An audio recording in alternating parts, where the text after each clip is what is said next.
Hello, welcome to episode 11. This week we are discussing Saturn, and Saturn is the planet of responsibility. It's a heavy duty planet. Now, last week we were discussing Jupiter, light and fluffy, and Saturn is severe and behave yourself. And the symbol for Saturn looks a little like, it's sort of got a cross with a curve on it. So it could look a little like, because Jupiter, I always think Jupiter looks like the number 4. Saturn is sort of like, not like a number 4. It's got a little tick on it, a little tail, but ostensibly it's actually a cross. So it's a cross with a sort of a curve on it. I don't know what else you could say it looked like. What else does Saturn as a symbol look like? A sort of a curvy L, maybe, with a cross on, possibly. Don't know. Not much. It's not really a letter of the alphabet that it looks like, but the cross is the cross of connection, and the curve is sort of half of a circle, so we're sort of almost at a circle there. And Saturn is still a visible planet, so if you were a Babylonian looking up at the sky 2,000 years ago, you would be able to see Saturn if you got really good eyesight in a clear sky. Jupiter's much easier to see, and at this precise moment in time, Saturn's in the sign of Sagittarius, so while I'm recording this, Saturn is in Sagittarius.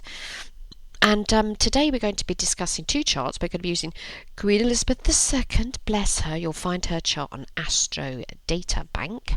So the website address to find Queen Elizabeth is www.astrodatabank.com. I think that's right, Astrodata. It might come up if you want to sort of get us an address. Is www.astro.com/astro-databank, and you can search in the top right hand corner in the search box, put a Queen Elizabeth, and Queen Elizabeth II will come up, and we're looking at her chart. Where you get to her page, click where it says natal chart English style equal houses, and then we'll both be looking at the same thing. So do scoot over there and get her chart up and have a look at it. Her ascendant is Capricorn. I'm sure we've discussed her chart before. Her sun sign is Taurus, located in the 4th house, and her Saturn, which is up there in the sort of be sort of like the 5 to 12 o'clock position, is in house number 11, is her Saturn, and it's located in the sign of Scorpio. So get her. And it's also retrograde. Blech. But Saturn is the planet of responsibility. So what is it that you feel responsible for, and where do you feel that your responsibilities lie? And interestingly, in Queen Elizabeth II, our Queenie's chart, the 11th house is the section of the chart to do with, and we'll come to houses in a later lesson, but it's to do with friendships, altruism and groups. And Scorpio is the sign of passion and deep feelings, and retrograde is sort of like you're going to do things a bit differently. So maybe in a sense the Queen feels responsible for certain groups, which actually when you think about it, she does. In her work, she is the sort of principal and the director or the leader or the spokesperson for various different groups. You could say she definitely is that, so like RSPCA and organisations like that. The Queen is, I can't remember the term for it now, but she's the blah blah blah for it. It'll come to me in a minute. And so she's responsible for quite a lot of groups. So she doesn't feel responsibility for necessarily her children, or she feels responsible for, and her sense of responsibility is for these groups that she represents. Now we're also today using the chart of a young lady called Wren, who has retired and now lives in Spain. Get her, lucky lady. And her Saturn is in the sign of Virgo, which is a bit more pernickety, and it's located in the 12th house. So her sense of responsibility, the 12th house is the house of hidden secrets, the bits we don't show other people, and Virgo's pretty much a sort of a Virgo's the sign of detail and precision, and we're not just going to do it, we're going to make sure that we do it to the nth degree. And let me just zoom in. Can I zoom into this view? I need to zoom in just to check it's not retrograde. No, it's not retrograde. It's 25 degrees Virgo in the 12th house. So her sense of responsibility is for maybe the downtrodden, the people that you're not going to see. So things that are not visible. And in the sign of Virgo, Virgo is normally the sign of health and healing. So there's an ability there to empathise and be compassionate towards the downtrodden health-wise. So maybe sort of tortured animals, that type of thing. Yes, that's where she will have her responsibilities to lie. Now Saturn has an orbit. It takes about 28 to 30 years to go around the zodiac, and everyone wants to know is, when's my Saturn return? Well, it's not an exact thing, the orbit of it. So as I say, it's approximately 28 to 30 years to go around the zodiac. So approximately when you get to the ages of between 28 and 30, you will have what's called your first Saturn return. Now, every month the moon returns to whatever sign it was in. You know, it takes a month for the moon to go through all the signs of the zodiac. It takes the sun a year to go all the way through the signs of the zodiac. So every year on your birthday, I had mine a couple of days ago, so on your birthday the sun returns. We call it a solar return. Well, Saturn will return as well, and normally in astrology we classify that, because it's the planet of responsibility, we classify that as being that when you grow up, when you become a real person. Now, I think if I remember rightly, I was already married when I had my Saturn return. I got married way before my Saturn return. But quite a lot of people nowadays will get married during their Saturn return, which is their late 20s. And it can be a time when your Saturn returns of not only do you have to grow up, but you're having to sort of learn big life lessons. So it's not quite so fluffy. Depends what sign of the zodiac you're on, where's yours located, and da da da da da. But if you are over the age of 28, do have a look back in your chart, so going backwards or forwards in time, to see what was going on for you when your Saturn did return. So I don't know, say I was born in 1960 and my Saturn returned in so let's think now, so 28 years, so mine was at least returning or near them around sort of 1988, possibly 89. What was going on for me then, la la la la la, that type of stuff. Yeah, so in fact my Saturn return wasn't traumatic, actually. 1980s. No, my late 20s was quite nice.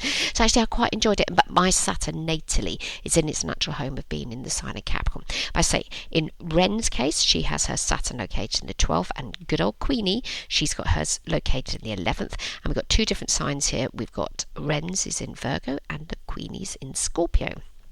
So have a look and find out where your Saturn is.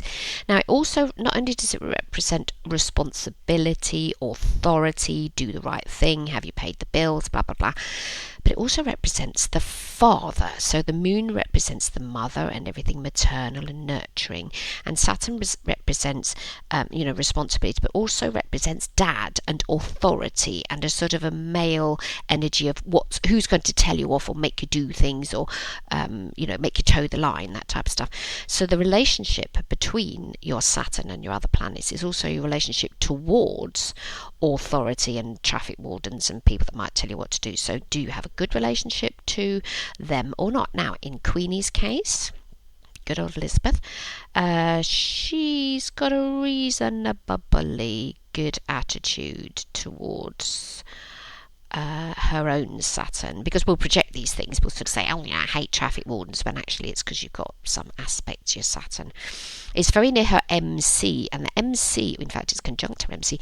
The MC in the chart is how other people perceive you, and it's also, as opposed to the Ascendant, the MC is your career and the highest achievement, or the highest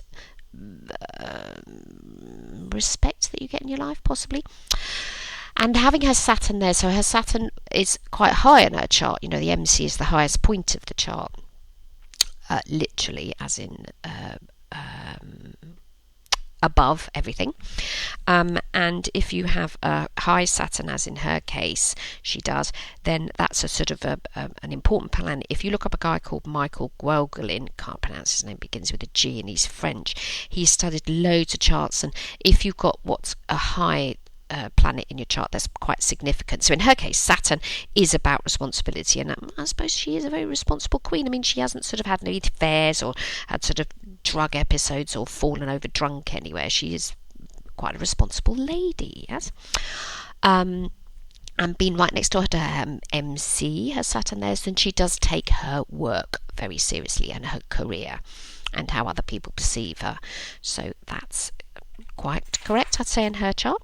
Now, let me just go back. I've accidentally clicked out completely the wrong places to be.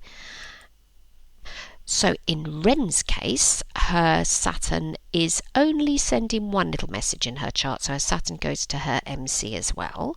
It doesn't aspect any planets. It's quite a solitary planet in her chart. So she does feel responsible about her career too. So Wren, in your case, whatever work it was that you were doing when you were working, you would have felt a sense of responsibility to it, because blue lines are what we call so the red lines are challenging, and blue lines in an aspect are sort of fluffy and things that get on. So if in your aspect, so those are the lines between one planet and another. Don't worry, we'll come into it in more detail in another episode. But that's the relationship mathematically between one planet and another, and some are more happy mathematically and at an angle, and some aren't. So in Wren's case, hers are pretty happy, and Queenie's case, she's got some stresses there. So she's got a stress to Neptune and a stress to her Mars. So even though she accepts a lot of responsibility for the work that she does, she probably occasionally does want to have a couple of beers and just hide in a cupboard, so what can we say? No one is perfect. So Saturn is about responsibility, but it's also about your dad. What is your relationship like with your father? So it's not necessarily your father biologically, but what you represent or what you classify fathers, plural, as being. Now, in my case, my Saturn is in my 5th house, and the 5th house in astrology is to do with creativity and romance. So I've got quite a nice attitude towards my dad. I don't think I had too much in the way of conflicts with him, and he was very, very creative, so that's where I'd get my creativity from. He was musical, and he sang, and he spoke about a million different languages, and I got my singing ability and my musical ability from him and his side of the family, because my mother was, as she used to tell us, she was tone deaf. Not quite, but she wasn't that good at singing or music. She appreciated it, but she was much better at dancing. So it's your attitude towards your father. Now, for instance, it could be that your Saturn and your Sun sign are opposite each other in the chart, and maybe you've got a bit of an attitude towards your dad that he felt very distant, maybe when you were born. Neither Wren nor the Queen have too many challenging aspects to their Saturn, so their attitudes towards their dads, one would hope, are reasonably okay. I don't remember the Queen. I don't think she was in too much of a conflict with her dad, and anyway, he died early. Isn't that why she became Queen? Hopeless history. So it's your attitude towards your father and people of responsibility. Your moon is your attitude towards your mother, literally the one that gave birth to you, but also to nurturing. So in my case, I've got my sun and my moon are square to each other, so I had very much a challenging relationship with my mother until I became a mother, and then the light hit me. And so naturally I'm knee-jerk towards not nurturing myself. Yes.